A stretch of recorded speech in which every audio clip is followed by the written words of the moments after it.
handle the truth. The Denise Simon Experience. The Truth Matrix. Vetting, exposing, drilling down to the truth. Rolling Thunder, this is Hitman. Seat over. Hitman, this is Rolling Thunder. Seat out. The Denise Simon Experience. Exposing politics, lies, demagoguery, spin, fraud. Grid to suppress. Mike Charlie, 4 tree 5, 9er 2 1. Grid to mark. Mike Charlie, 4 7 tree 9er 8 9er out. Promoting individual situational awareness. Question, probe, notice, ask why. Mark smoke on the deck. 2 rounds AGBT.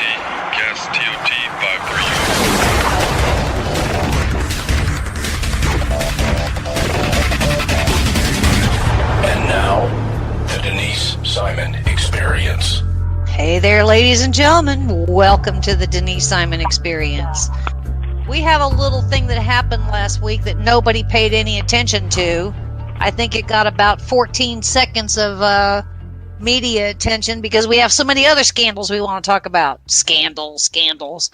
And so I've tapped Seton Motley on the shoulder, and he's been kind enough to join us because we have this interesting thing that happened at the Supreme Court, and Seton is the founder of lessgovernment.org. So welcome, Seton.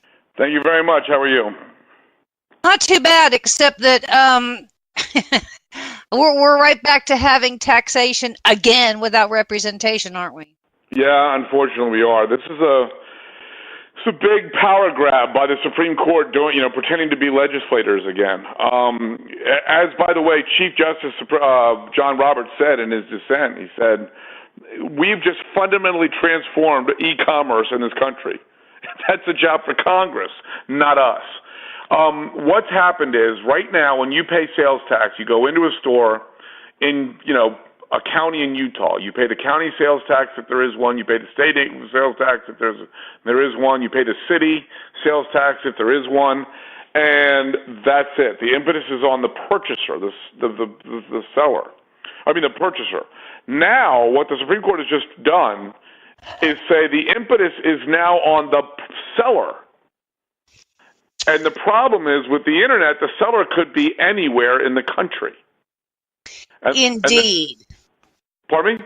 Indeed. And we don't know what that tax rate is, do we? Well, there's about 2,100 taxation jurisdictions in the United States. Oh, is that all? And they're going to have to know all of them. And again, they're going to be, we see people, anybody that makes any money has spent the last several decades leaving California, correct? Correct. They've done that to get away from California's ridiculously huge government and all the policies that flow therefrom. Well, now California can tax anybody they want anywhere in the country if they sell anything in their state. And so what do we do here? What they can do is they can pass, for example, 2 sales tax rates, one for brick and mortar and 2 for online. It's the second one for online that's substantially greater. Why? Because the brick and mortar ones are in their state and can lobby them and tell them not to do that. And the person who's selling widgets online in Florida can't because they don't vote in California. So you see this. I'll give you a small example of this. A heavily touristed state like Florida raises a lot of their money with very large taxes on hotels and rental cars and the like. Why? Because Florida residents don't pay them for the most part. Mm-hmm. That's a tax on people not in their state, so they aren't around on election day to vote and lower the hotel rates and the rental car rates. Correct. Well, this is opening up the floodgates for that times $1 trillion on the entire internet. It's a terrible idea. And so what happens? Does this by default, Seton, actually push the consumer right back to the brick and mortar store? Well, that's, I think, what the thing, Trump's pleased with this decision. And who can blame him?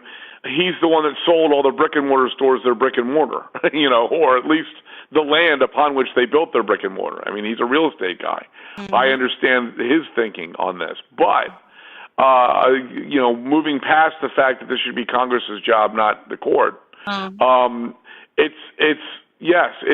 That's the thinking, or they want to. This is a misguided attempt by Trump to try to level the playing field between online retailers and brick and mortar retailers. And I understand that thinking, but occasionally that way of thinking results in some bad ideas. For example, his trade representative wants to get rid of this thing called ISDS and NAFTA, which is basically a protection against Mexico and China. If, for example, the new communist president in Mexico starts nationalizing oil properties, we have a mechanism to protect American companies' investments in that country. He wants to end that. I don't understand that. Likewise with this, I understand his desire to reach a level playing field, but this is not the way to do it. Well, and not only is it affecting the consumer such that they may go, well, wait a second, I'm buying something for $10 on, Amazon, and all of a sudden, all of these tax charges are now Amazon, $6. Even though Amazon stock took a dip on Friday with the announcement of the court decision, but they have been collecting. As someone who buys a lot from Amazon Prime, I do. I live in a suburb of a town in 2000, and I have stuff delivered here most days. And they've been collecting sales tax for quite a while. Right, but now and so what I'm saying, a $10 purchase could equate to $6 worth of sales tax at some point, right? And again, this is people who always complain about the gap between the wealthy and everybody else. Well, the gap is only as big as the government is, because the wealthy can afford big government, nobody else can. Mm-hmm. So I've thought of this person since this decision was handed down. There's a woman I know just on Facebook. She lives in Indiana. I think she asked if she friend requested me when I did Fox News one time. She's a nice lady. We've interacted a couple times. She has a regular job, and then on nights and weekends she goes out in her shed and makes homemade soaps and homemade lotions and oils and stuff and sells them online. She's now responsible for knowing 2,100. That's ridiculous. Sales tax rates. Now, she's competing, and I'm guessing because I don't know much about the soaps and oils business, but suppose she's competing with somebody like Bed Bath & Beyond, right? Mm-hmm. Who's better equipped to handle knowing and executing 2,100 sales taxes? Mm-hmm. Her or Bed Bath & Beyond? So obviously this is a boon to huge retailers and damages the mom and pop shops, which, by the way, is the argument in the first place for imposing the internet sales tax, because you're hurting mom and pop retailers because people aren't going. And there's some fascinating things to this, because I think it's going to get real confusing. For instance, in the state of Florida, if you go to the grocery store and buy food, you don't pay a sales tax on food. Right. They have, again, there's social engineering via the tax code. And so, if you buy food, if you buy milk and eggs, and then of course, anytime, look, for example, you can use your EBT card, your food stamps, at 7-Eleven. I don't think you should buy anything from allowed to buy anything at 7-Eleven. And, so you're exempt from sales tax on milk, but you can use food stamps to buy candy bars. That's the kind of granular government control that these leviathans have seized. And so, I know what you're saying. Yes, and then like Texas has. When I lived in Texas, I'm sure they still do it. Like the week before school starts, school supplies are tax free. Yeah, same in Florida. And everybody goes bananas and buys all kinds of office supplies, and not just for students, but anything remotely having to do with office supplies or school supplies or anything. Everybody goes nuts and buys them that 1 week. And again, you want to point out that you're not really increasing sales; you're just moving sales around. Correct. Because somebody bought extra paper and stored it, they would have bought it 2 weeks later anyway. So you're not, it's all this manipulation via the tax code. It's social engineering via the tax code, and it's a terrible. Remember cash for clunkers? Oh, very well. When they gave you cash for your old cars, which by the way weren't clunkers, they were fine, and all we did was, what happened was they were shipped to India. India is driving a bunch of old American cars now that were purchased through cash for clunkers. But again, people are going to buy the cars anyway. They just move the purchase into the clunker window to get the government money. Well, the same thing happens with hurricanes. When the week hurricane season starts, you run to the, home improvement stores or wherever, and you start buying hurricane supplies, and they're tax-free for, 2 weeks or something. Right. As someone who just got their house crushed by a hurricane, I'm sympathetic to that argument. But I do too. So don't. But yeah. So yeah. I mean, look, this has opened up a whole can of worms. Several cans of worms. That I didn't read the entire opinion by Justice Roberts, Supreme Court Chief Justice Roberts, but just from the excerpts I read and the articles I read, he's saying that. He's saying this is a fundamental transformation of the entire e-commerce industry, and it was done by us, not by Congress.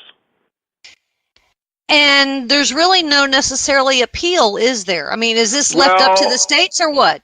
Well, no, I think at this point you can get, you can't because they're feckless, but Congress could write a law changing the ruling. Because right now they're ruling in absence of legislation. That doesn't mean they're supposed to rule. They're not, as Justice Roberts said. They're not supposed to act just because, it's like what Obama said for 8 years. Well, Congress won't act, so I will. That's not what the Constitution says. Right. The Constitution doesn't say Congress shall make the laws, and if they don't, the president can do whatever the hell he wants. Or the courts can do whatever the hell they want. No, that's not how it works. If Congress doesn't act, nothing gets acted upon. That's how it works. And so the court acting in the congressionally created vacuum is still wrong. And I think because of that, I think Congress can pass a law fixing this and restoring sanity, and that would undo or overdo or redo the court ruling. It certainly won't happen in this session, then, will it? I mean, I have a sense that it could be on somebody's desk, but it wouldn't even necessarily get introduced until 2019, correct? Well, and then the problem becomes these companies have spent a ton of money adjusting to this. Mm-hmm. And they may lobby Congress and say, don't change it back. We've already, started working towards this. And again, the big retailers will say, hey, this helps us against our small competitors, so definitely don't fix it. Yeah, and so what do we have to do? We have to have the small business, I guess it's small business, the NFIB, the National Federation of Independent Businesses, has to get really loud on this. To be perfectly honest, I don't know where they've been on this. I don't know where that particular trade association has been. But one of the reasons we were told we needed to do this was because mom and pop retailers were losing out on sales because they have to collect sales tax and the online retailers don't. Well, as you can probably imagine, because of the lack of, the much lower threshold of cost to get into business, there are exponentially more small businesses online than there are brick and mortar retailers, and they are damaged by this. So what do we do here, Seton? Does Congress necessarily take a look and say, okay, any of you small business that does less than, $20 million a year, which is, essentially a small business, you don't have to collect? I mean, it could there be it could be something like that. Again, this is one of those situations like you and I have talked about net neutrality. We've been in a position which has been playing defense, right? We don't want anything to happen, right? On net neutrality. We like the internet the way it is. Likewise, we liked the internet situation the way it was. So we never really had any legislation to ensconce anything because we didn't need to. The way the law was written was the way we liked it. Now, the court has pretended to be Congress and fundamentally transformed, to borrow the borrowed expression, they fundamentally transformed all of e-commerce. So now we've gone from being on defense to, in a sense, being on offense and having to craft legislation to clean up the mess that the court just made. So another solution could necessarily be in some kind of a small business buyers club, right? Well, I mean, maybe, like Trump wrote that executive order for Obamacare where you could join up with other small businesses and increase your purchasing power under Obamacare. Maybe they'll do that with the sales tax. They'll get together and kind of come up with a sales collection club and share the cost of the software that's inevitably going to ensue that tracks all 2,100 or so taxing jurisdictions, collects them, and then, this is the other thing is remittance. They have to now remit to all these places, meaning send them checks every month or whatever. And when I grew up, my mom was an antique dealer, and she was basically an unpaid tax collector for the sales tax collector for the state. I watched it. The 19th, it was due the 20th. I watched her spend 4 or 5 hours on the 19th being an unpaid tax collector for the state. And I don't want to do that to 9 trillion other retailers. I just don't. And, they gave her, I can't remember the percentage, but they gave her a percentage of what she collected. But literally, I think it was a decimal point followed by 2 zeros and then some numbers. That was her percentage. And so I think this is insane to put the chokehold on the internet this way. Is there a time frame of when these states / small business? I mean, when this whole we're in no man's land now because we didn't write legislation. If we'd written an internet sales tax bill, there would be things in it like provisions for you need to be up to speed by fiscal year 2020. We don't have that. We just had the court parachute in, grab the Etch-a-Sketch, shake it, and then take off. And we're all standing around going, all right, now what? Now everybody scrambles to try to adjust. You know how Rush Limbaugh calls the media the drive-by media? Yeah, they drive by, screw everything up, and then leave. That's what the court just said. It's a drive-by Supreme Court. They just parachuted in, completely fundamentally transformed 1/6 of our entire economy, and then said, okay, we're out of here. You guys figure it out. But then somebody could, some of these could put it in like in the next 24 hours too, right? Conceivably. I mean, if a tax-hungry state like California or New York will probably convene a special session of the legislature to try to tap into this as quickly as possible. Yes. Can it be that some states actually get together rather than necessarily small business get together and kind of write their own legislation outside of Congress? Well, that's a good question, because again, this is one of those situations where we don't know where we're going. Well, this is clearly an interstate commerce violation. The original purpose of the Interstate Commerce Clause was the founders didn't want the states printing their own money, and they didn't want them imposing tariffs and limitations on trade. But they didn't want Tennessee tariffing Kentucky. They wanted free flow of they wanted as few government impediments as possible to interstate commerce. Well, this is a huge impediment to interstate commerce. This is antithetical to the Interstate Commerce Clause. This is the complete turning inside out of the Interstate Commerce Clause. What kind of Seton? What kind of outrage have you heard on this? I mean, have you gotten a lot of response to your item? Well, that you published? I just did another radio interview, and he's in Charlottesville, Virginia, and he's not happy with the Supreme Court. He's on our side on this. I'm getting some other side where someone is trying to argue that this does not shift the impetus on the sales tax from the purchaser to the seller. And of course it does. Of course it does.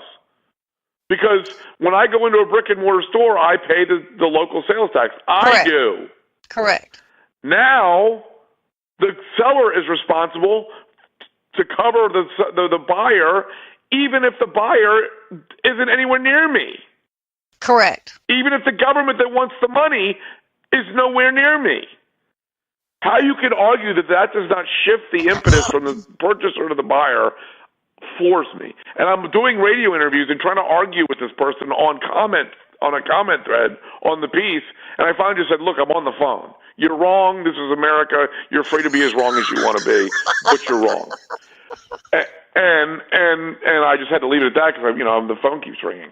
But yeah, I mean, this is, California cannot collect sales tax on me if I go into my local Wawa, which is for people who don't know, it's a really great gasoline / convenience store that makes great subs. I mean, they make great food.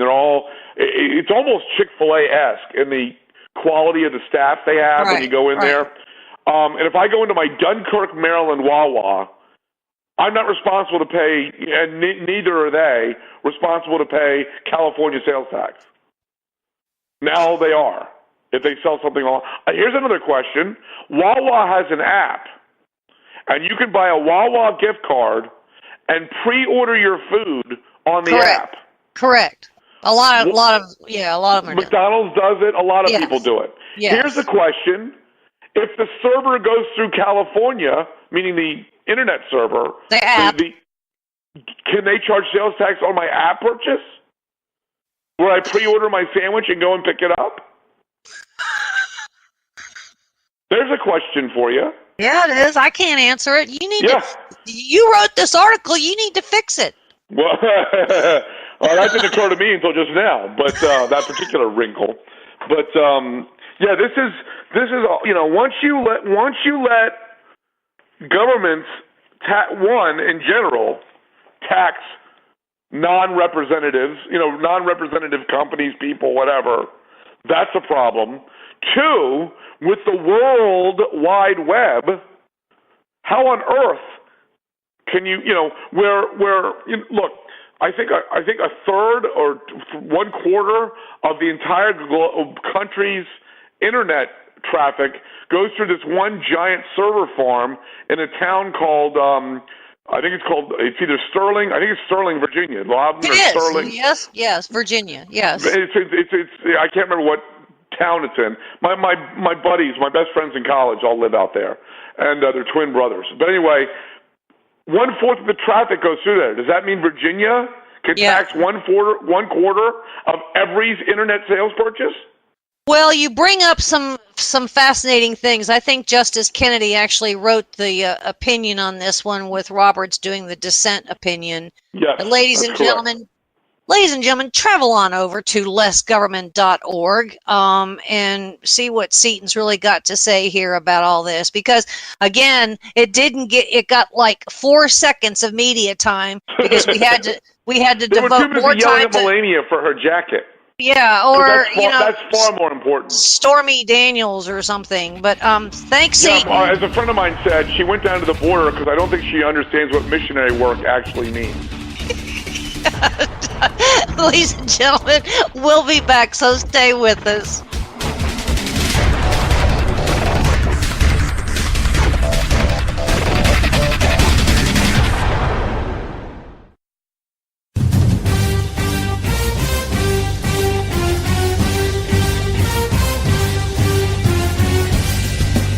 You are about to join Don Newen, co-host of Cowboy Logic Radio, and Denise Simon, host of the Denise Simon Experience, for a weekly situation report, or SITREP. 18 hours a day, Denise Simon lives her life as an intel analyst. 18 hours a day, Don Newen lives his life in the world of rock and roll. 1 hour each day, Newen receives a daily SITREP from Simon. Welcome to the Drive Time Situation Report. Fasten your seatbelt. You're now in Don Newen's car, and he is calling in for his SITREP. Check the Talk America Radio schedules for showtimes at talkamericaradio.us. Let me talk to you, black people. When you vote for blacks and put them in office under the banner of the Democrat Party, please explain to me what black people get as a result. This was not a nap that we have been taking. We are in a coma. You know what the interesting thing about pensions is? That's today's money given to people who ain't doing nothing for you today. Get off that black Democrat tit that they've been sucking on. Your country is being stolen from you, and the promise is being stolen from your children, and they're telling you it's all right while the rest of the world is trying to lap us. Well, why are we doing so poorly? 2 words: teachers' unions. Are you kidding me?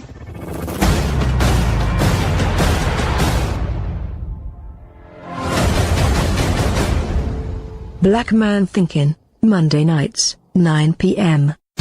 Hi, this is Donna Fiducia, co-host of Cowboy Logic Radio. For 28 years, I was in the mainstream media, most recently as an anchor at the Fox News Channel. No more. Ladies and gentlemen, the mainstream media has completely failed the American people. Radio networks like Talk America Radio will not fail you. Radio shows like Cowboy Logic Radio will not fail you. Check out the entire roster of over 60 weekly radio shows by visiting talkamericaradio.us. That's talkamericaradio.us.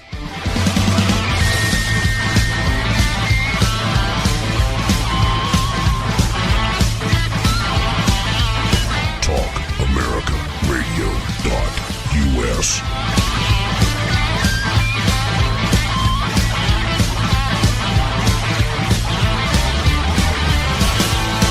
Can we do it again? I like it.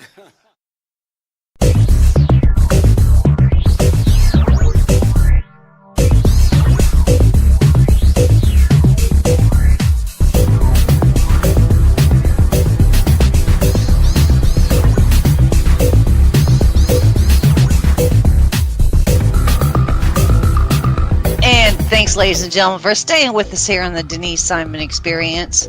Don't know if you've been paying much attention to what's happening in Iran. A lot of people don't care too much about things that happen outside our country, but they do affect an awful lot of policy inside our country, least of which is immigration. But Iran's, the people, the Iranians are really rising up against the regime. So I'm tapped a friend of mine on the phone. He has been with us before, Louis Fleischman.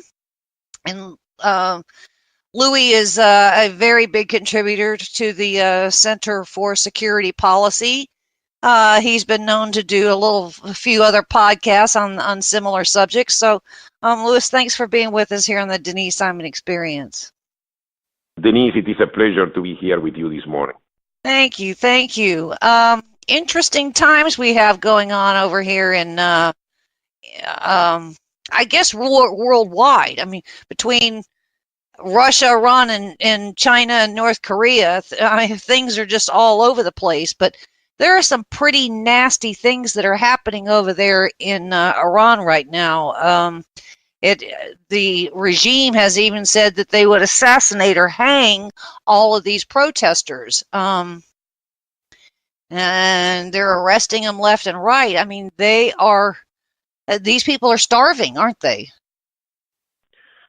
Well, I think the protests are a mixture of everything. I think they are not starving probably in the same way that in Venezuela they are, although they are facing serious economic hardships. But I believe that eventually this is a rebellion against tyranny, it's a rebellion for freedom. It is a sign to the West that here they are against this regime, and a sign to the West, let's not continue to give life to this regime, which is what basically the Iran nuclear deal did, the one signed by the U.S. government almost 2 years ago, 2 years ago, in fact. So I believe that these protests represent a civil disobedience, a civil rebellion, I believe that the threat that you just mentioned represents the real intention of the Iranian regime, particularly the Revolutionary Guards, to repress and to basically stay in power, because for them, we have an elite that is still very much committed not only to the Islamic Revolution, but also to the expansion of the Islamic Revolution. Mm-hmm. And Iran, at this point, is involved in a number of countries, in the Middle East, and of course outside the Middle East as well, like in Latin America. But the last episode is, of course, Morocco, that actually broke relations, diplomatic relations with Iran, after it was found that Iran was funding and Hezbollah was supporting the Polisario guerrilla movement. So, against the government of Morocco. So we are seeing, based on the attitudes of the Iranian government, that they are not going to give up. The opposite, they are going to repress, and I believe the repression is going to be successful, because I don't believe the international community at this point has the ability to topple the Iranian government. I think the Iranian government is going to get help from China. Mm-hmm. And hopefully the sanctions at this point need to redouble against Iran in order to put pressure on the government.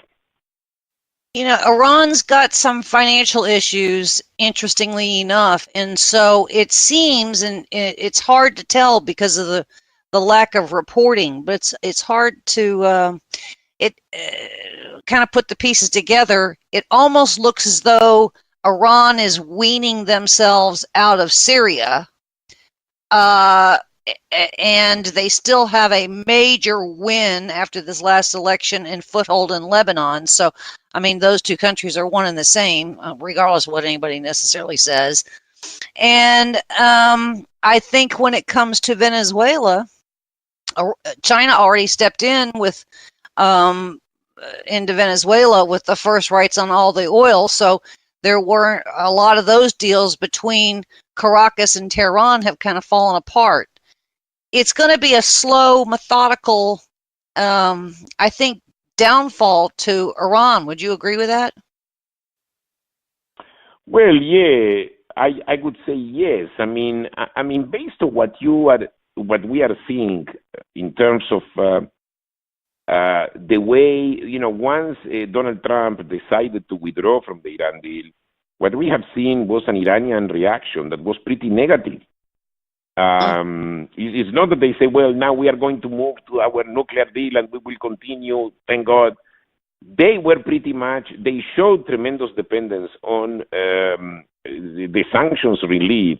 In other words, they obviously showed the weakness that they really badly needed the removal of the sanctions. And this is what the Iranians are still trying to save the Iran deal despite Americans' withdrawal. So I believe that the Iranians were precisely afraid of that, of what is happening now, which is all these uprisings. The question is, and this is what my concern is, to what extent these uprisings are going to be successful. And at this point, I think the West needs to do everything possible to make them successful. I believe there will be enough countries today that would come to the rescue of the Iranian regime, and of course the two of them are Russia and China. Europe. Well, and the Europeans, it's interesting because the Europeans, a few months ago, remember there was there were protests in Iran, and at one point Nikki Haley, who is the ambassador to the United Nations, raised the issue of bringing the protests in Iran to a discussion in the Security Council. And it was the Europeans who basically mocked Nikki Haley and say, I mean, what protest? I mean, why it is our business? Whereas when it comes to something condemning Israel for something in Gaza, the Europeans actually jump in, or they abstain, or they don't offer the same resistance. So that means the Europeans really want to see the Iranians basically normalizing Iran in order to do business with Iran. And this is what they did immediately after the Iran deal was signed a couple of years ago. The Europeans were already, the day after, they were already in Tehran trying to do business. So, in other words, what we need is really unity in the world, defining the Iranian regime for what it is, and basically agreeing on the need to change the regime. But even if that happens in the so-called NATO coalition, or what is called the Democratic Countries Coalition, I doubt that this is going to be enough to topple the Iranian regime. Because of what I said earlier, the Chinese and the Russians are going to step in support of Iran. I agree with you, and Rouhani is in there, I think, for the long haul. He's out there certainly blaming the United States for anything that is happening in Iran right now, and that's okay. I mean, they can blame the United States all they want, but I think these rogue nations are always going to stay knitted together, and they're going to continue, out of desperation, they're going to continue to necessarily scheme against all of their adversaries, including, what may necessarily happen with relationships with Europe or Latin America or even North Africa or the Middle East. So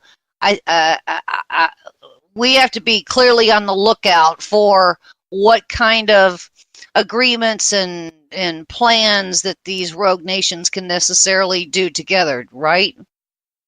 Absolutely. There is no question about it. But for that to happen, I think Donald Trump and the U.S. government needs to create such a unity. And the problem is that lately there have been serious tensions between the United States and the Europeans. Some of them were natural tensions. Others, in my opinion, they were not necessary.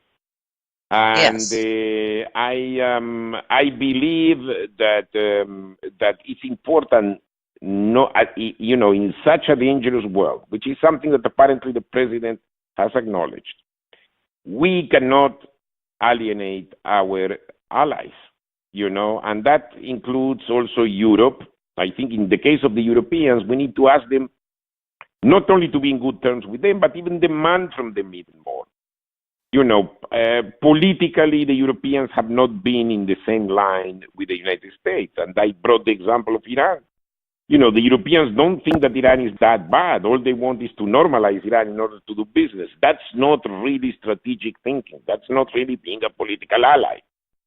So yes, Trump is at fault, but also the Europeans are at fault. So we need to recreate that unity based on this dialogue with the Europeans. And the same, by the way, applies to Mexico. If you look at the history of Mexico, particularly in Latin America, when many countries actually joined the anti-American discourse, Mexico remained an ally. Mexico remained a political ally, trying to veto the decisions by the majority of the left-wing governments. And Mexico actually, along with Colombia and a few other countries, actually stood by the United States. So we need to be very careful also in the way, and I'm not saying that Mexico is so crucial to defeat Iran, but believe me, even when Iran tried to flirt and tried to penetrate Mexico, the Mexican government basically said no to Iran, and that is important, right? So, but Mexico is an example of exactly how we need to look at who are our political allies. We cannot look at the relation with Mexico only from the viewpoint of NAFTA and whether the trade deficit is not favorable to us. Or, you know what I mean? In other words, we need sophisticated thinking here that combines politics and economics, or sometimes gives up economics in favor of the politics. If you ask me, Denise, in such a dangerous world, I think the political should be above the economic. Yeah, I would certainly agree with that. And, in the case of Mexico, I think they're a fair weather friend. But when it comes to an ultimate vote, they will necessarily side with the United States because they need, to have that trade deficit through NAFTA protected, which is, I think, $70 billion. They know that they need us, but they're not going to make the relationship a happy one along the way. Well, certainly, I think things can be even more difficult if Andrés Manuel López Obrador is elected, which is probably what is going to happen on July 1st. And I think, I'm not saying that, it's not clear to me how Andrés López Obrador is going to evolve as president. I mean, it may not be terrible, but on the other hand, we don't know what it is, whereas the PRI and the PAN, the two parties that actually have been in power in the last almost 20 years, 18 years, no, well, more than that, I mean, if you count the pre, but let's say since 2000, that the PAN took over. So I think these have been governments that have been better allies of the United States. Now we are facing a new president that is probably going to be elected. I would be surprised if it isn't. Is much more unpredictable and much more ambiguous toward the United States. Yeah. So I think we need to be careful. We need to find the right balance. Even if we lose occasionally, you know what I mean? Losing sometimes means winning. Losing a battle, that doesn't mean losing the war. So but Mexico, I think, is an important ally, and I think we need to manage it delicately. Luis, what was the ultimate reason that Vice President Pence is in Latin America and in Brazil? Well, I think Vice President Pence, I have to tell you, that has been the champion of the relations with Latin America, and I really welcome that, because I think Latin America is an important area. We live in that neighborhood. We are part of the Western Hemisphere along with Latin America. If you think about, let's say, if the world were to be or is divided in regions, you have, let's say, the European Union. You have our region is naturally with Latin America. We share in common the same history. We are like a new land. We are and we live in the same neighborhood. That means whatever happens in Venezuela, we are only 2 hours away from Venezuela. Right. Now you can say America is a big country.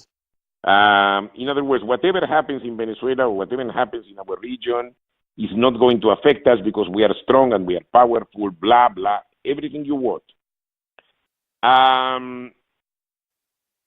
But what is happening in Latin America affects us. First of all, when we are talking about mass immigration, the majority of the immigration that we have to this country is basically Latin immigration. It's coming from Hispanic America. Now, much of this immigration, there is no question, is economic. They come here in order to look for better opportunity and everything. But now, with all the political crisis that we are facing in Venezuela and in Nicaragua, and the political crisis, not to speak about the political crisis in Cuba that has been going on for 50 years. Now we have all the crisis in Central America, which has been dominated by gangs and drug cartels, where people basically do not know whether they will still be alive tomorrow. So all this is creating millions of refugees. And I think this is one of the reasons why basically, Pence is going to, is visiting Latin America now, I think, for the third time. Third time. Well, what's interesting... In addition, I think it's important for us to cultivate relations with all these countries and to bring them. But for instance, to visit Brazil is crucial. Brazil is coming from basically almost a decade and a half of a left-wing government that was not friendly to the United States. Right. And now we have a different government. So I think it's important to strengthen and tighten these relations with Brazil. He's visiting Ecuador. Ecuador was basically ruled by a pro-Chavez Yes. President Rafael Correa for also more than 10 years, 11 years. Now there is a new president that paradoxically is coming from his own party that is basically revoking and challenging again the way the government actually has been operating. That means he's turning more pro-American, more anti-Correa, and is moving again back in the sphere of pro-Western, pro-United States. So it's an extremely important. Guatemala, another example. Guatemala, Guatemala is a little bit more complex, but it's definitely, you know, it's an important place where to, and I hope Mike Pence actually, beyond immigration, also brings another set of issues to the table, including the issue of the drug cartels, including the issue of governability, including the issue of democracy.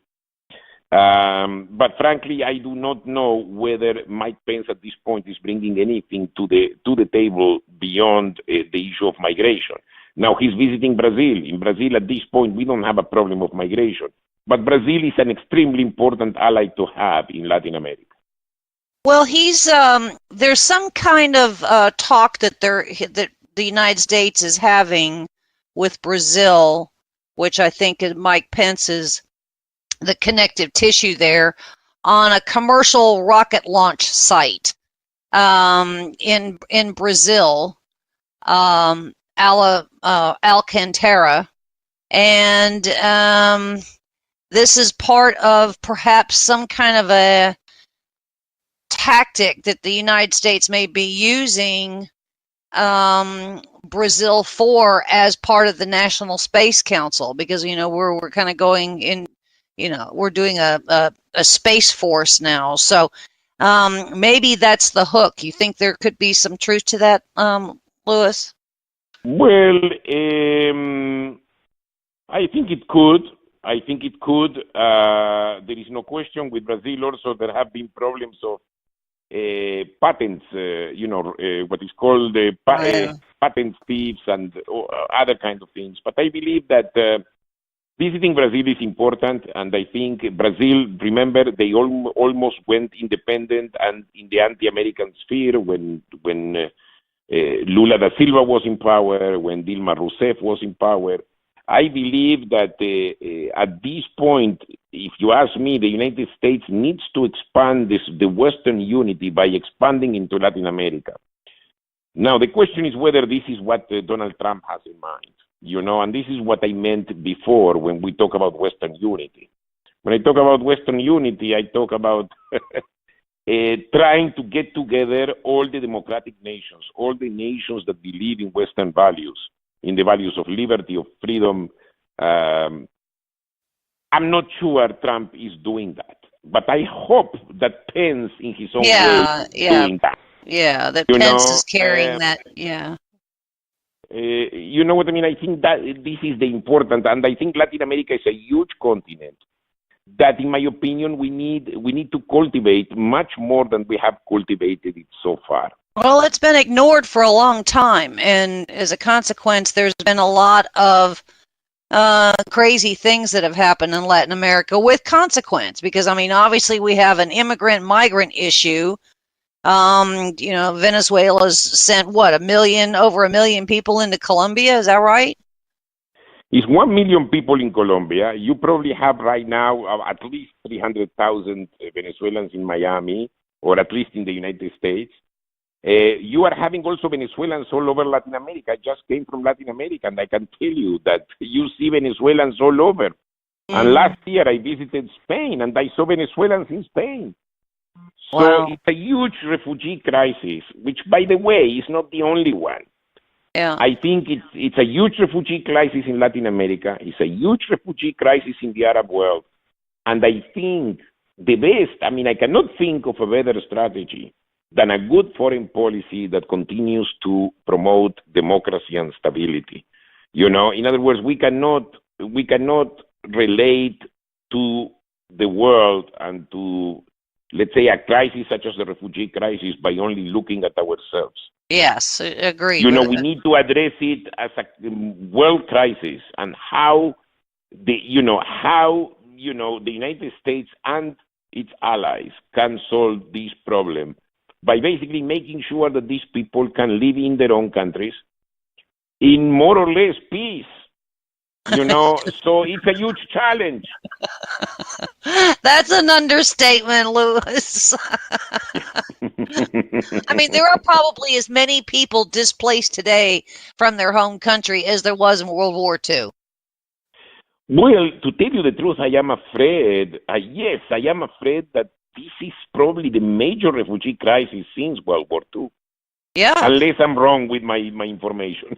No, I mean, there are more Syrians outside of Syria than are in Syria. I mean. Well,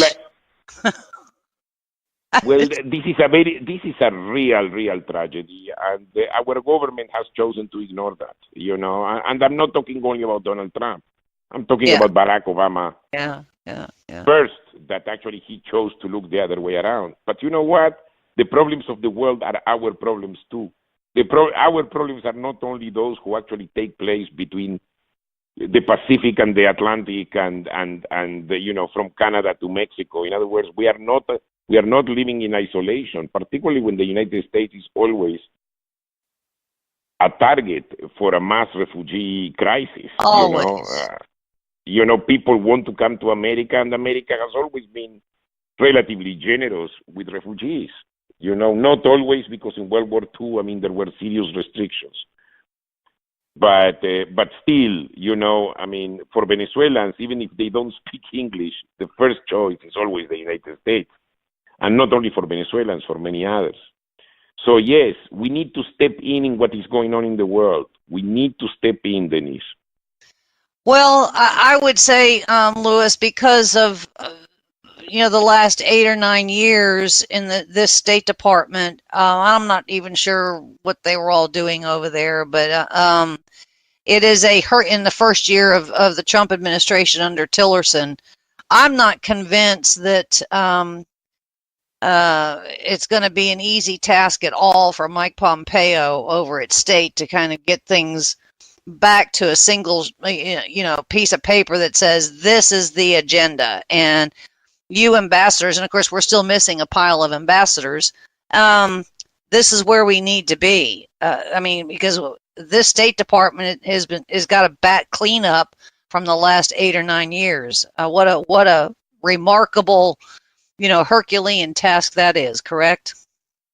Oh, absolutely. And I think the best thing that Mike Pompeo can do, Denise, is first of all to set up a limited set of goals. I think a big agenda is not going to get us anywhere. Yeah. What we need is just to set up, let's see if we can agree to what we want to do and in what direction we are going, to avoid these independent-minded State Department diplomats that, Thomas Shannon, that they basically decided policy in Latin America, and all they wanted was reconciliation with the Cubans, with the Venezuelans, and no matter what they did.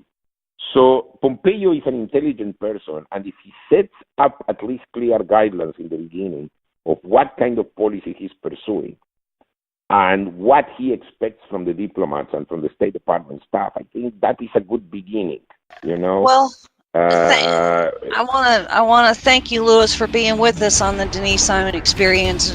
Good information that you shared with us, and good plan. And ladies and gentlemen, we got more coming your way, so stay with us. And Louis, thanks for being with us.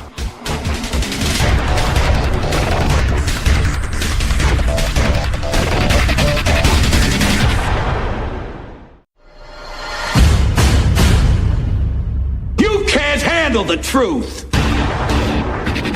The Denise Simon Experience. The Truth Matrix. Vetting, exposing, drilling down to the truth.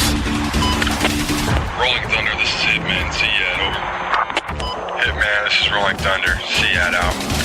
The Denise Simon Experience. Exposing politics, lies, demagoguery, spin, fraud. Grid to suppress. Mike Charlie 4 Tree 5 9er 2-1. Grid to mark. Mike Charlie 47 Tree 9er 8 9er out. Promoting individual situational awareness. Question, probe, Notice. Ask why. Mark smoke on the deck. 2 rounds AGPT. Gas TOT 53.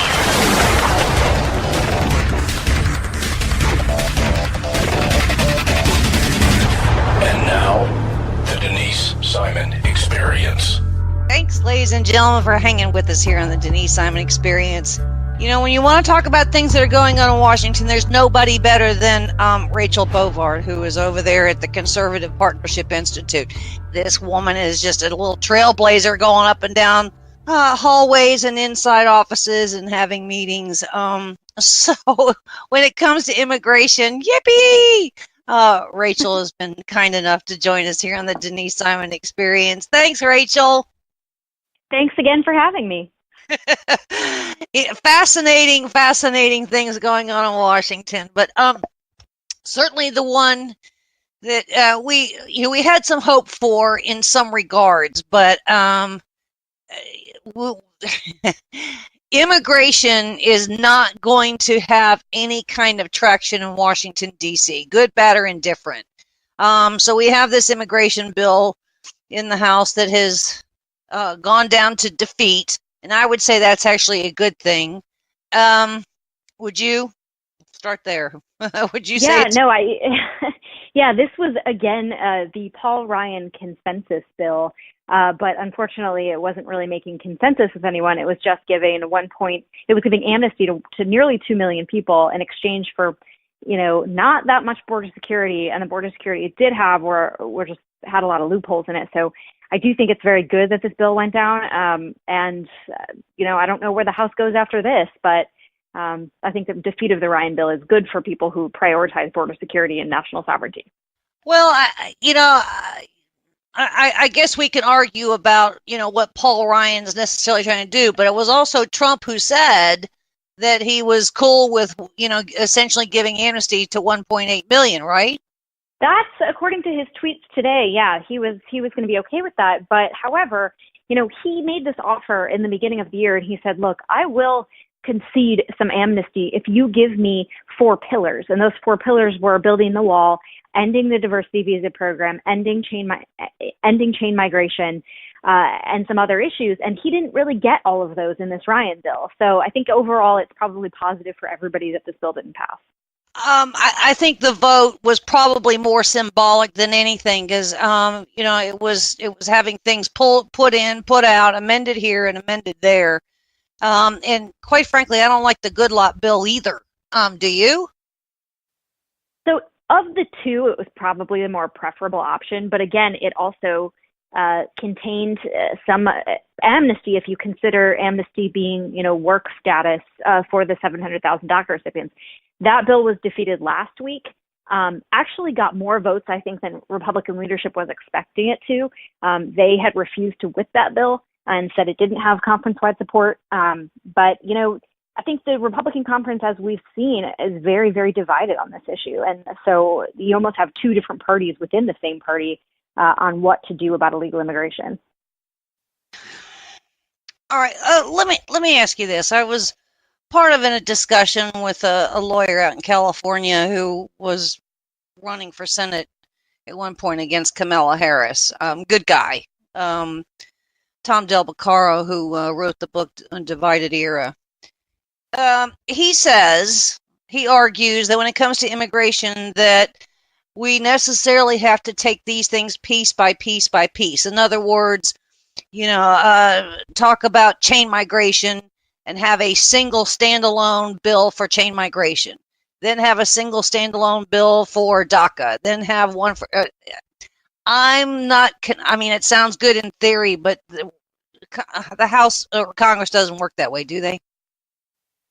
It's possible that you could do it that way. And I think members would be wise to try, if for the very least, to put Democrats on the record on each of these issues.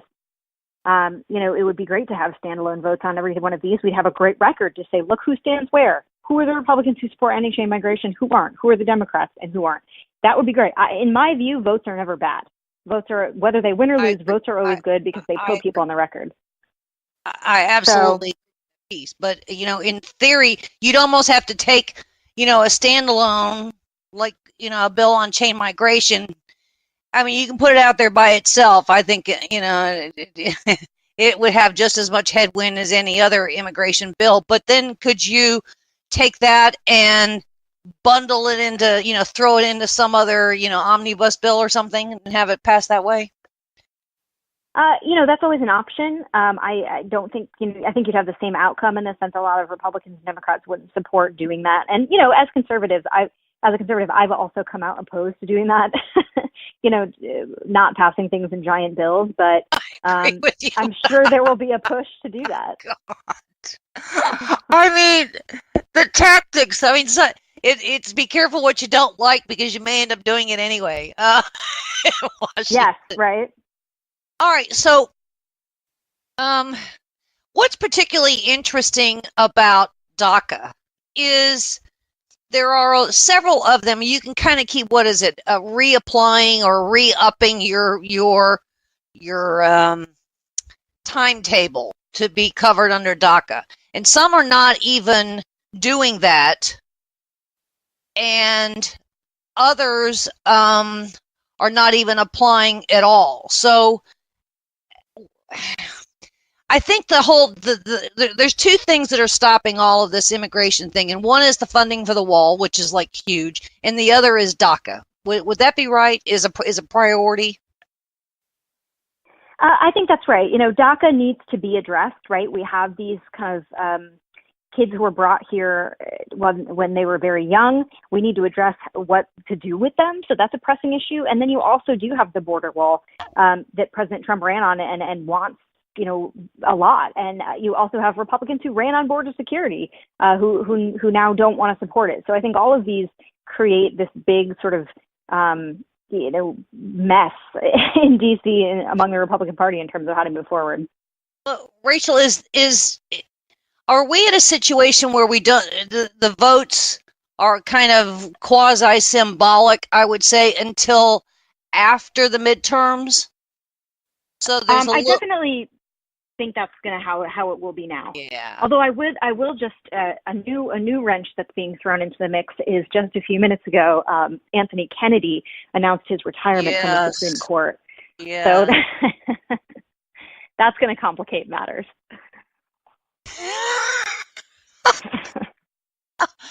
Well, there is a short list of who not only Heritage and I think the Federalists have for judges to hit the Supreme Court. So replacing him, I think we could end up with another Gorsuch too, correct? That's the hope, right? Gorsuch has been fantastic on a lot of issues. I think a lot of Republicans are really pleased with how his tenure has gone. So we can only hope that we find someone as good as he is. Well, I think we could, but it's a matter of where we are after the midterms in the Senate, such that he could even get the one confirmation. So, all right, when it comes to immigration, I would argue there's still an awful lot of things that we are still kind of getting cast aside, and one is E-Verify too. Is there an executive? Because some states use it. So, it's kind of an optional thing. Is there an executive order kind of privilege that can make E-Verify a requirement in all states? Not at the moment, no. You can argue that there could be some regulations through the Department of Labor that could require some verification, and they are in place right now. But there's no way the executive can create law, unless you're President Obama. He was pretty skilled at that, but I don't think a lot of Republicans would support President Trump creating the law out of thin air like his predecessor used to do. Can it be part of a sanctuary city grant program in order to, get your grant money under sanctuary city status that you have to adhere to E-Verify? Yeah, that could definitely be part of the consideration. I think you'd see a ton of pushback on it, but that doesn't mean it couldn't be done.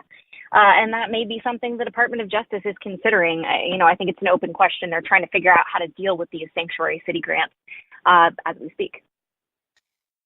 The Supreme Court gave Trump a win this week with and I hate the word ban, but that's what everybody's using, the travel ban. I called it a suspension because it was really forcing countries, a handful of countries, not only Muslim, because it included North Korea and Venezuela, but it would force those states to kind of get their own affairs in order such that they could assist and be able to provide credible, validated information on people applying for visas or coming into the United States.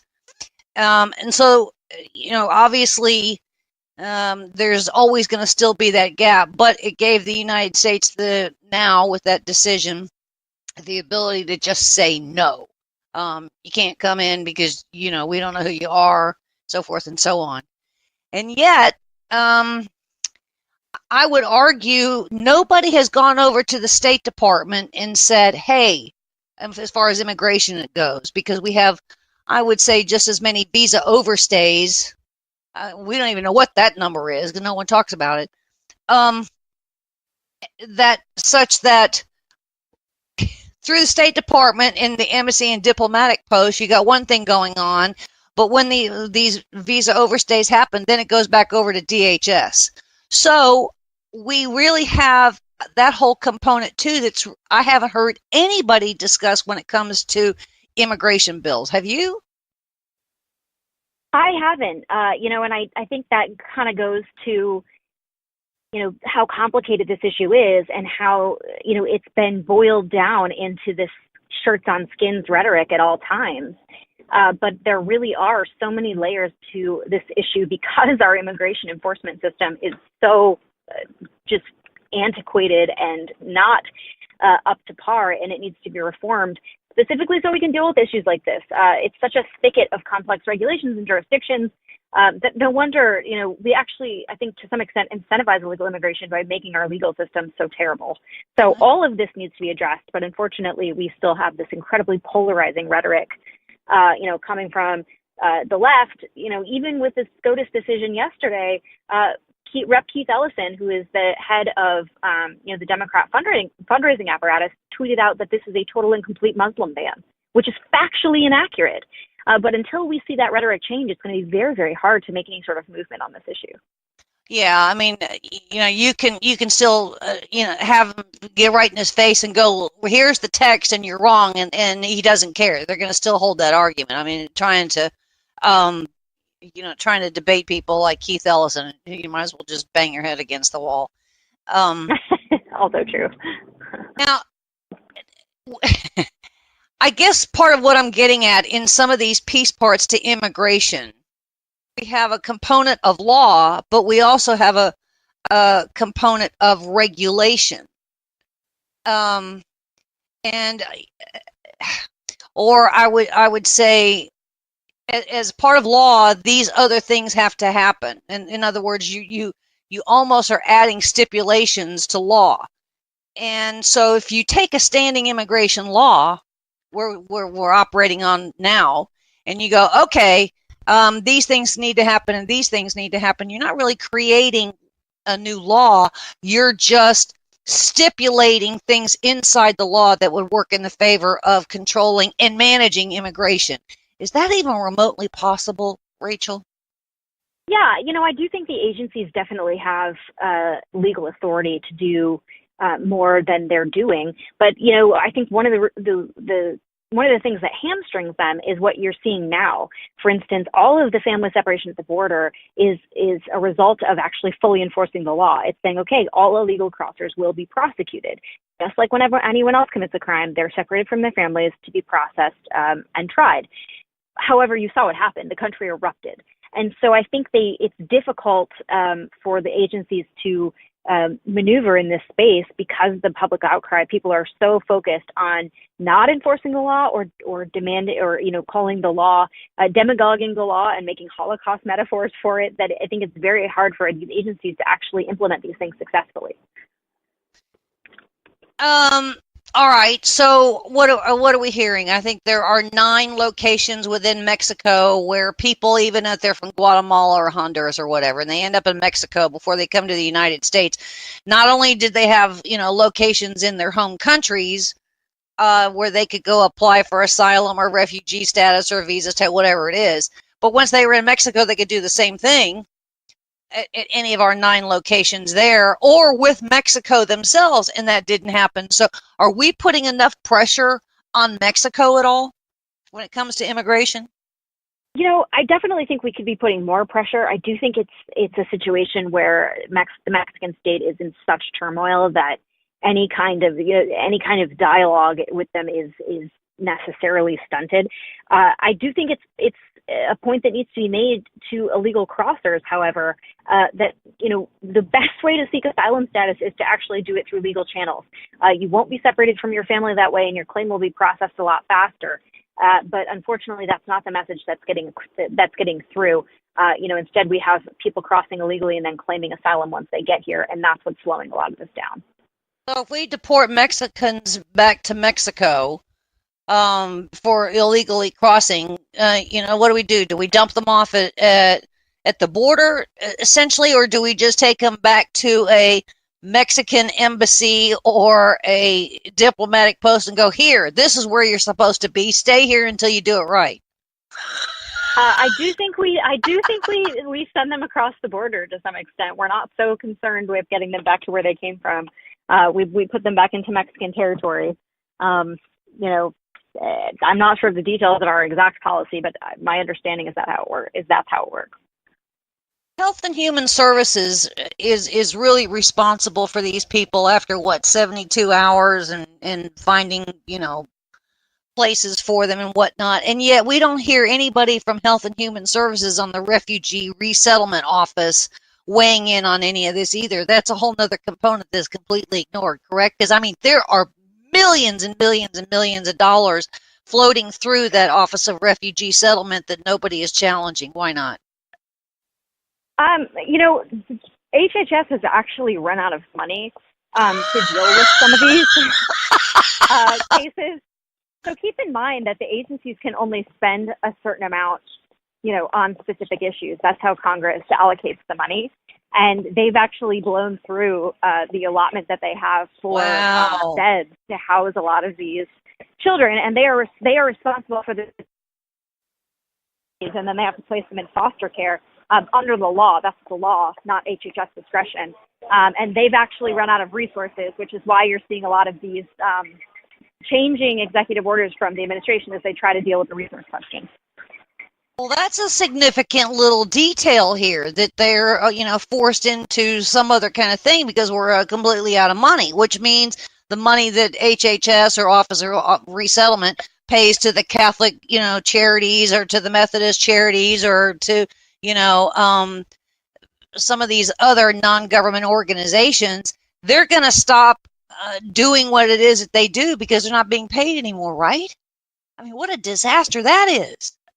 Right. No, I think that's a big issue. You do want to have, to the extent you can have the private sector involved, you want them to have it, and a lot of these are grant funded. So that is a problem. That's the big, huge part of our illegal immigration problem.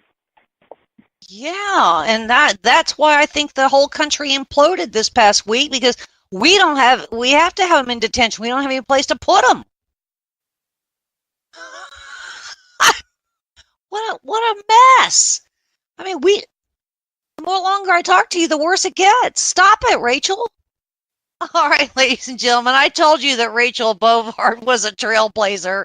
We're going to have to piece together this little segment, but she got stuck in a tunnel and lost signal because Washington, D.C. is just absolutely imploded here today. There are protests and there are press everywhere. So she's been kind enough to call back in when she found some air. So thank you, Rachel. Yes, my apologies. You are correct that D.C. has actually exploded today with the Kennedy news and the immigration protests, and it is an insane day in the swamp. Well, to be honest, I'm watching social media on some of these things, and I'll tell you what, the left is just they're like squirrels now. They're jumping out of windows. I mean, yeah, yes, I agree. Well, I mean, there's a lot. I think at this point, things are gonna, today and tomorrow, maybe for the rest of the week, things are gonna be a little unsettled. But I would argue, the week after the 4th of July, that the things are gonna calm down, because I think everything will just kind of stop until midterms. Would you agree?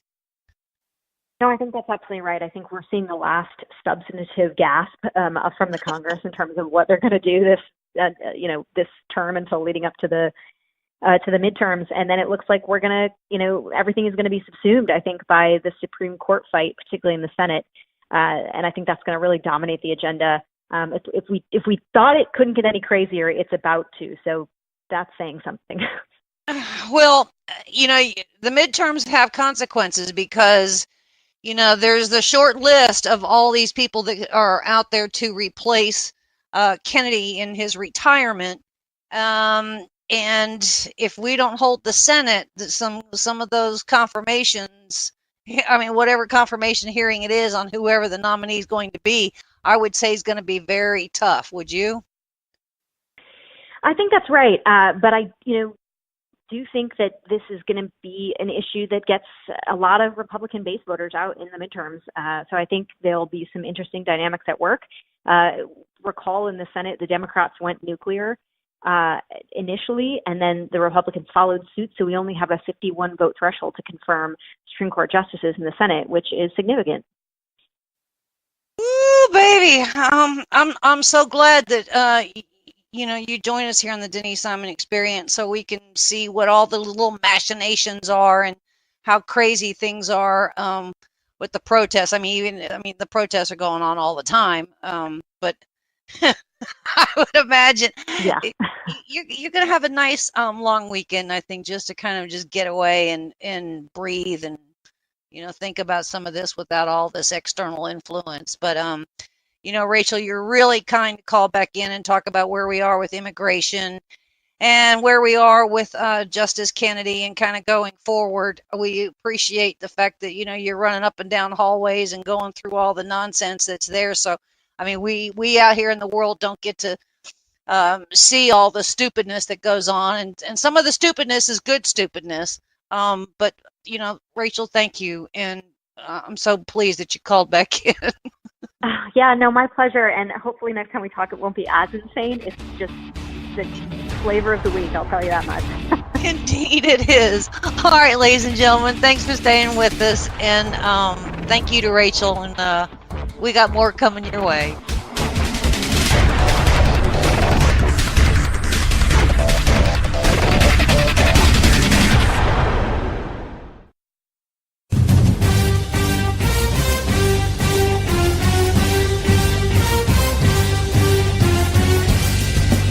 You are about to join Don Newen, co-host of Cowboy Logic Radio, and Denise Simon, host of the Denise Simon Experience, for a weekly situation report, or SITREP. 18 hours a day, Denise Simon lives her life as an intel analyst. 18 hours a day, Don Newen lives his life in the world of rock and roll. 1 hour each day, Newen receives a daily SITREP from Simon. Welcome to the Drive Time Situation Report. Fasten your seatbelt. You're now in Don Newen's car, and he is calling in for his SITREP. Check the Talk America Radio schedules for showtimes at talkamericaradio.us. Let me talk to you, black people. When you vote for blacks and put them in office under the banner of the Democrat Party, please explain to me what black people get as a result. This was not a nap that we have been taking. We are in a coma. You know what the interesting thing about pensions is? That's today's money given to people who ain't doing nothing for you today. Get off that black Democrat tit that they've been sucking on. Your country is being stolen from you, and the promise is being stolen from your children, and they're telling you it's all right while the rest of the world is trying to lap us. Well, why are we doing so poorly? 2 words: teachers' unions. Are you kidding me?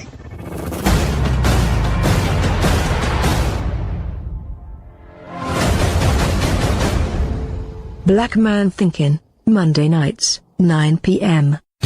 Hi, this is Donna Fiducia, co-host of Cowboy Logic Radio. For 28 years, I was in the mainstream media, most recently as an anchor at the Fox News Channel. No more. Ladies and gentlemen, the mainstream media has completely failed the American people.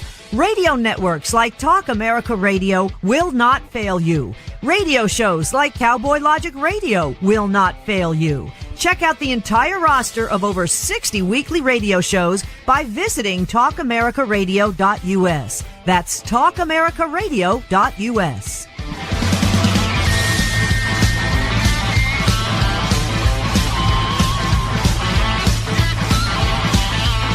TalkAmericaRadio.us.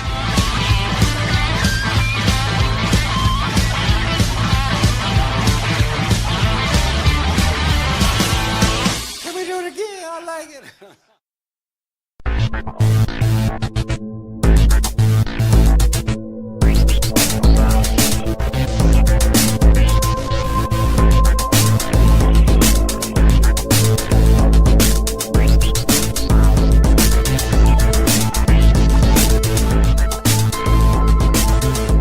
Gentlemen, thanks so much for staying with us here on the Denise Simon Experience.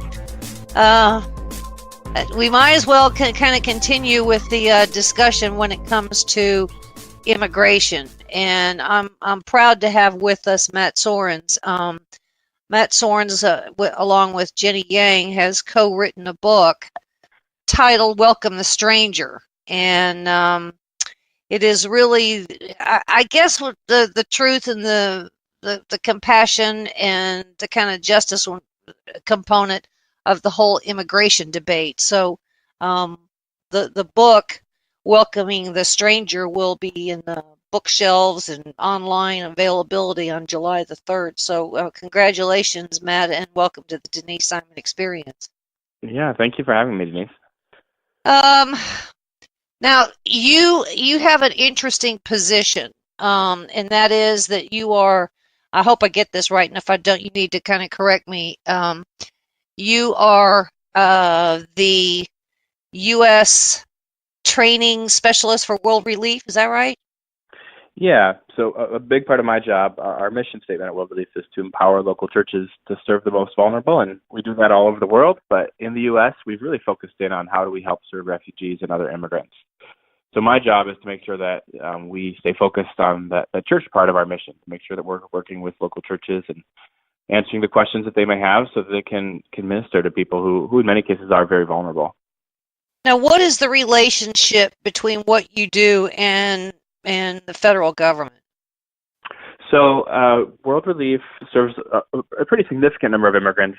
A good share of them come into the United States as refugees through the U.S. Refugee Resettlement Program. So we've been doing that since the late 1970s. We were actually started by, our refugee program actually started with a missionary couple who had served in Vietnam, and after they came back to the States, they started hearing, basically getting phone calls and telegrams from people whom they had helped in Vietnam who weren't part of the churches they'd helped start.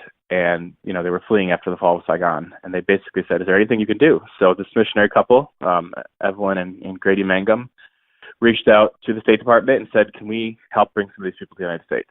And eventually, over a number of years, they worked with local churches and eventually came under the auspices of World Relief, which is part of the National Association of Evangelicals, where we then work with local churches to help those families. So the U.S. government's role in that is they decide who's coming. We don't have any part of that process. The State Department, in collaboration with the Department of Homeland Security, determine who is a refugee overseas. It's usually people who've been either in a refugee camp or living in an urban area often for many years. The average time is about 17 years from when people flee their homes to when they're into a safe, permanent situation. But for the relatively small percentage, this year it'll be about 0.08% of the world's refugees. So we're not talking about most of the world's refugees by any means. But for those who are accepted in the United States, they are, once they are ready to arrive, they're assigned to one of 9 agencies nationally, most of which are faith-based.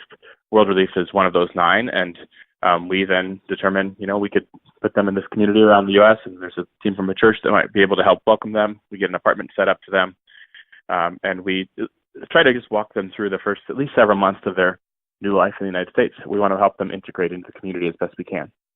So really, what you're doing is kind of like a handoff. I mean, the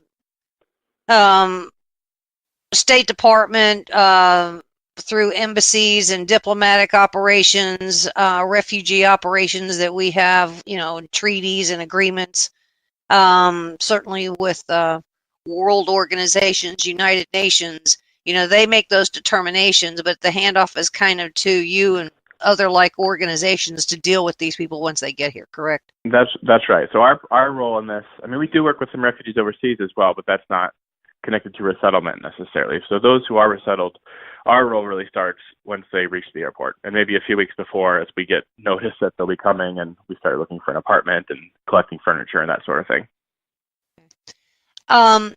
You must have I guess really everything that you and your organization does is really just tapping resources after resources. I mean, you have to be kind of clever at some things, correct? We do. I mean, we get some funding from the federal government, but we also have to raise a lot of funds, from local churches and from individuals, and not just funds, but stuff like mattresses and the other things that need to fill an apartment so it's habitable when someone arrives. But then the other thing that we rely on really significantly is just volunteer hours. I mean, we have people who, are not our staff, but usually members of local churches who give really self-sacrificially of their time. And it tends to be the same people over and over again, because most people have had a really positive experience as they welcome people and befriend people. And hopefully, and this has been my experience, it becomes a mutual relationship. It's not just that we're there to help this family, but they want to give back to this country that has received them. And there's a lot of needs as they first arrive. People are adjusting, but even on a fiscal level, a couple economists at Notre Dame did a study last summer and found that 20 years after arrival, the average refugee adult has actually paid in more than $21,000 more than they have ever received in terms of public benefits or resettlement assistance. So people are contributing. It obviously takes them a few months or years to get fully on their feet, but once they do, we've seen, we've been doing this long enough that we've seen that record of people really adjusting really well and wanting to give back to this country, and incredibly grateful to this country for receiving them when usually their own country was not a safe place for them. Well, Matt, let's kind of talk about that piece, because the one thing that I think that you're probably in the best position to describe is we've got all these countries that seem to, instead of being stabilized and safe and prosperous and whatnot, we seem to have a manifestation of more countries going into a tailspin. Have you seen that in your work? Yeah, I mean, I think it ebbs and flows. So you can look at other moments historically where we've seen similar crises, whether that was, probably the last greatest crisis in terms of refugees was around the Vietnam War, and an incredible number of people displaced then, or if you go back to World War II. But right now, the best estimates from the United Nations are that there's 25.4 million refugees in the world, people who have been forced to flee not just their homes, but their countries because of a well-founded fear of persecution. And some of that's tied to war, some of it's tied to religious persecution. So a lot of refugees in the world are persecuted Christians who are from parts of the world where, sadly, their governments don't tolerate people following Jesus. But there's various reasons that people are persecuted. You also see, for example, in Burma, the government persecutes Christians. They also persecute Muslims. The Rohingya Muslims have been a group that some have maybe seen in the news. I've been watching that one pretty carefully. Reuters has done a remarkable job at keeping some attention on that one.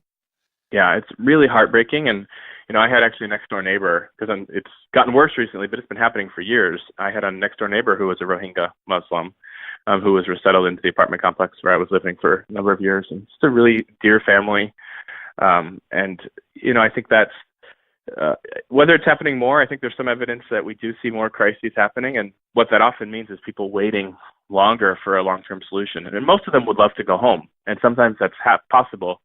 But when you've waited a decade or two to go home and it's still not safe, sometimes resettlement can be the best option. Sometimes that other country you fled to will let you stay permanently. But if they're not giving you work authorization, I mean, it's very difficult to sustain yourself as a guest, but not a resident in that second country.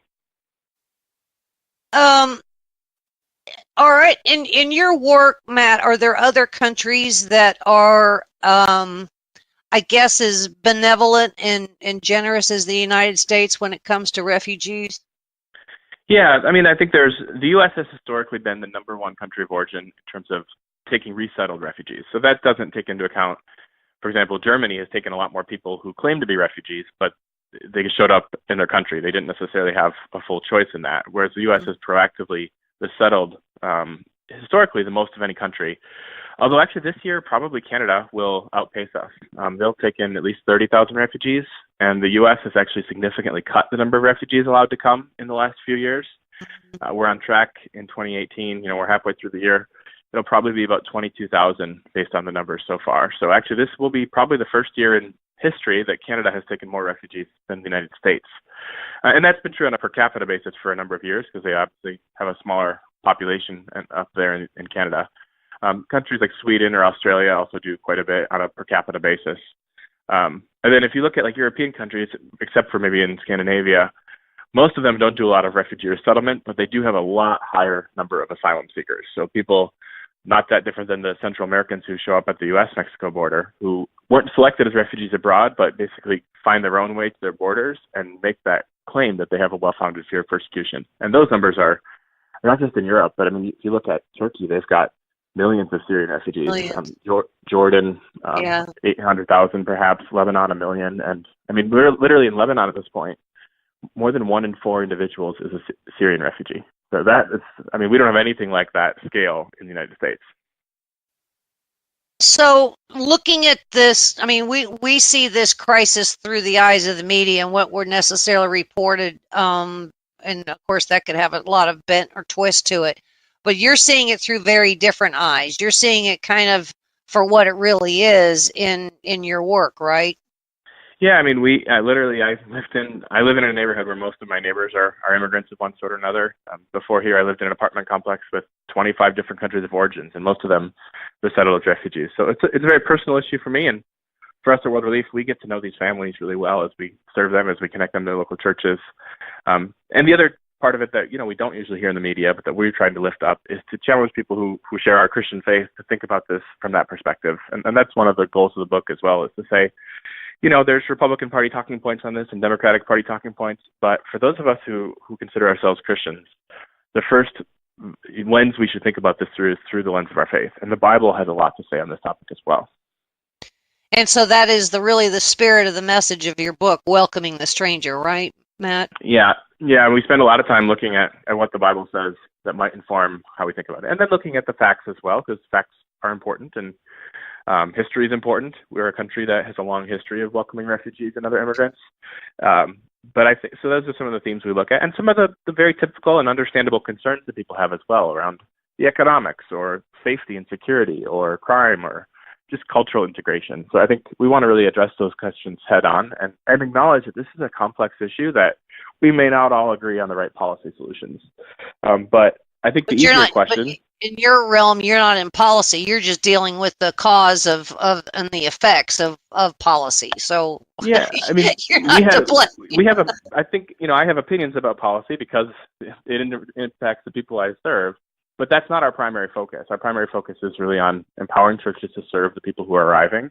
And then when we hear from the people who are arriving about their family members stuck in a refugee camp overseas, of course it makes us want to do something to help. And so advocacy could be a part of that, but our primary focus really is on ministering to the people who are affected. What part of the is there one part of our country over another, or one particular state over another that takes the lion's share of your time and your work and your activism? Or I don't want to say advocacy. I guess is a better word. Yeah. There's not one state. There are states that that are where these are larger issues than others. So, for example, Texas actually is, in terms of refugee resettlement, and obviously also a big issue with other immigration issues. But just in terms of refugee resettlement, in the last few years, it's been the number one state of destination for refugees coming to the U.S. And California is number 2, and also obviously California has a lot of immigrants who are not refugees. Some of that is just their large states geographically as well, and they're close to the U.S.-Mexico border.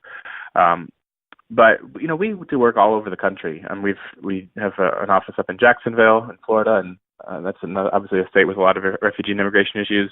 I'm out of Illinois, where both in Chicagoland, but also out in the more smaller cities out in like Moline along the Mississippi River. We do a lot in so we're really all over the country. And part of that is we've gone where local churches have really asked us, hey, could you help us be a part of welcoming refugees and other immigrants? Is there one particular, I guess, part of the Christian churches that are a little more active than others? I mean, do you find perhaps, the Catholic Church or the Methodist Church being a little more busy at this than, say, the Episcopals or whatever? Yeah, so I mean, World Relief, we work with a broad range of churches, but we are an evangelical Christian organization owned by the National Association of Evangelicals. So that's kind of the churches we probably work most closely with. But I would say the Catholic Church has probably been out front, and we're maybe catching up in terms of thinking about this from a theological and biblical level, as well as applying what the Bible says to welcoming refugees and other immigrants. So I've learned a lot from Catholic leaders and both their thinking on this and the way that they apply their faith. But I think we work with a pretty broad range of Christian groups that, they're all reading the same Bible, so they tend to come to the same conclusions eventually that, we may not agree on every policy detail, but the part about, how should we respond to this family showing up at the airport, it's pretty clear that we're called to love our neighbors. And when Jesus is asked who my neighbor is in Luke chapter 10, he tells the story of the Good Samaritan, which is someone of a different ethnicity, of a different religious tradition, who was in need from the person beat up on the side of the road. And he says, that's what it means to love your neighbor. He says to go and do likewise. Well, I mean, part of the biggest immigration debate going on now is those that are coming here, and kind of insurgency and illegally. But what the component that you're doing is those that have gone through the right process system, meaning through the government channels, correct? Well, so for most of the folks we serve are coming through that refugee resettlement program. We also provide legal services to anyone. So we're not helping anyone break the law, but we'll help them understand the law, and qualify for anything that they qualify for. And that part of our legal staff's role is to basically help people understand how U.S. immigration law works and where they fit into that. The question of those who are here unlawfully, whether they're here already and they've been here a long time, or they're coming now, and the people coming now are complicated because a lot of them are requesting asylum, which is lawful. So it's a little bit of a gray area in the law because it's not lawful to enter the country unlawful, without a visa, but it is lawful if you can get to the country to request asylum, and that's what many of them are doing. Some of them will qualify, some won't. But what we've said is it's important that we treat everyone with human dignity as our government processes that and determine who should qualify to stay lawfully and who needs to be deported. But that we treat everyone humanely in the process, and especially kids. I think we're really concerned about children. Regardless of their parents' decisions, we don't want to see kids harmed. And we think there are reasonable ways to make sure that people show up for their immigration court dates. For example, there's ankle bracelets, things like that are also far more affordable than detaining either kids or families on an indefinite basis. Some of those detention processes that are being used right now, I mean, I was in Tornillo, Texas last week. That tent facility there costs $775 per child per night. It's an incredible amount of money that our government is spending of taxpayer dollars. There are just much more affordable and more humane ways to make sure that people show up for their immigration court hearings. I don't know. The system just doesn't seem. I mean, it seems to be kind of thrown together. Nobody paid attention to it. We're always kind of in an emergency situation here with this. Ladies and gentlemen, we're speaking with Matt Soerens, and he co-wrote with Jenny Lang, "Welcoming the Stranger." Matt, a couple of years ago, and probably still going on, although it's not being talked about, there was the former Secretary of State, even John Kerry, admitted that there was, Christian persecution and genocide that was happening to the Christians, in the Middle East and whatnot. That really hasn't gone away, that condition, and when he finally admitted that, we have that condition still existing today, would you say? It is still existing today. I would, from my view at least. Again, I'm not, in the State Department to affirm or that. And there has been some progress against ISIS, but the situation of persecuted Christians, especially in Iraq and Syria, is very grave. And that's actually something I think is really concerning about, the decline in the U.S. refugee resettlement program. I don't think a lot of Americans have paid attention to what's happening, but the numbers are down so dramatically. They're down, there's 60% fewer persecuted Christians coming to the United States in 2018 than there were in 2018. I'm sorry, in 2018 than there were in 2016, at least based on those coming so far. And I really don't think that most Christians who do care about the persecuted church are aware that, by cutting opportunities for legal immigration through the U.S. refugee resettlement program, it really is having a very dramatic impact on persecuted Christians generally, and especially in parts of the world like the Middle East, like Iraq and Syria, where they face really horrific persecution. Yeah, that we've, our government has acknowledged that. As you said, the Secretary of State, Kerry, it took him a little while, but eventually, did focus on what was happening in the Middle East and acknowledged it as a situation of genocide. But it's still happening, and people are still being forced to flee their homes and flee their countries. But the U.S. used to do a lot more to resettle vulnerable refugees who were persecuted for their Christian faith than we are currently doing. And I just don't think that most Christians or most Americans have really paid attention to that. Yeah. It is a bad deal. And, it was in the headlines for, a while, but it is clearly faded for, other crises that are out there. Given your work, do you have any kind of influence on solutions going back to Health and Human Services or Office of Refugee Resettlement or even State Department or even, for that matter, United Nations? We've been trying for sure. I don't know if it's working. But we have, so World Relief is, particularly working with evangelical Christians, we've been a part of something called the Evangelical Immigration Table. And people can check that out at evangelicalimmigrationtable.com. But we've, for many years, been doing advocacy on immigration issues in ways that we think are consistent with biblical values.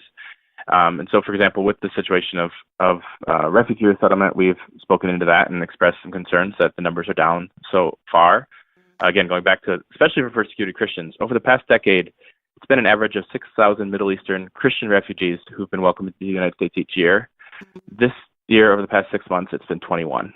I mean, it's just like the numbers are down to almost none. And I think that's, it's really important that we not turn our back on the persecuted church. Just wow. Welcoming the Stranger. Who needs to read this book, Matt? Well, hopefully it's useful to anyone, but it's really designed to be a primer on this issue of immigration, both refugees and then the broader questions of immigration, and particularly for those coming from a Christian faith perspective. So we have a couple chapters really specifically on what the Bible says, but there's also a chapter on how do you immigrate legally to the country. Most of us have this kind of Ellis Island idea still in our head that's about a century out of date. And, and then looking at some of those really understandable concerns that I know I had before I started working with immigration legal issues around safety, economics, politics too. I mean, I think there's some people who, maybe a little sheepishly would just say, I want to welcome immigrants, but I'm also afraid if once they become citizens, who they might vote for. And are they going to be in the interest of the other policy issues that I care about? So we look at a lot of those questions. What a daunting task that you have. And, looking at the world through your eyes must be very different than, any of our listeners. So, you mentioned Ellis Island. That is 100 years ago now. And we're in a very different world, and I would say that it somehow went south as opposed to north. Where the equilibrium is just not what it once was. Did I get that right? I think a lot has certainly changed in the last century, but I also think it's interesting how much hasn't changed. I mean, throughout U.S. history, you had immigrants wanting to come here, and people who thought we should welcome them, and people who thought, no, they're a problem. I mean, you can find that going back to Benjamin Franklin, who thought the Germans coming into Pennsylvania were never going to assimilate. Like, that was just, they were too different. And there's been some echoes of that rhetoric around almost every group that's come, Irish, Italians, Chinese. And now it's, I think it's largely around Latino immigrants or maybe those from the Middle East. But I think there's a lot that we can learn from our history. And I think there's a biblical guidance there too. One of the reasons God tells the Israelites to love and welcome immigrants repeatedly is he says, you were foreigners in the land of Egypt. He says, you need to remember what it was like to be, in their case, very severely mistreated as foreigners in the land of Egypt, so that when I've established you in this promised land and you're settled and your ancestors are, living a great life, they remember my grace in bringing you and your ancestors from that place of desperation, and then they treat those who come after you as immigrants into your land with that same level of kindness and welcome. So Matt, if you were to, go to the leader of one particular country that seems to be the biggest, I don't know if the word violator is right for human rights or the Christian faith, which one would it be? What message would it be? Oh gosh, there's unfortunately so many situations. Sorry, I mean, you mentioned Burma, but yeah, Burma came to mind actually because I have a lot of Burmese neighbors, both Christians and Muslims, who have been persecuted by the Burmese government, and unfortunately, we've seen what looked like some positive steps towards democratization in Burma in the last several years, and actually some steps back in terms of that actually changing the situation for persecuted people there. So that's a situation that's really close to my heart. I also lived in Nicaragua for a number of years, and so the Central American situation is important to me. And I was in El Salvador last year, and just heard so many people in local churches who have already moved within the country to flee gang violence. And seeing some of these families and reach our border is very heartbreaking to me, because those could be the families I met last year in San Salvador or in other parts of the country. So it's often it's the situations that are most personal to me that probably grab my attention. What's happening in Nicaragua right now, which is a whole separate situation that's really a pretty terrible government, but a lot of violence towards people and crackdown on democracy is heartbreaking to me as well. And, there's things our government can and should do, but ultimately our government can't solve those issues either. And that's what, as a Christian, it also brings me to prayer, because I believe that God can intervene in those situations. Well, I appreciate your insight and certainly your time with us on the Denise Simon Experience. Ladies and gentlemen, the book co-written with Matthew Soerens and Jenny Yang is Welcoming the Stranger. What a interesting perspective that you kind of brought to the debate here, and to the I guess where we are. It's a global crisis, and I don't think it could be necessarily described as any other way. There's certainly some humanity, and in that humanity that needs to happen, there's an awful lot of darkness. And thank you, Matt, because I think you help us sort through some of that. Best wishes with the book. Well, thank you so much for having me, Denise. I really appreciate it. All right, ladies and gentlemen, thanks so much for being with us on the Denise Simon Experience, and we'll see you again very soon.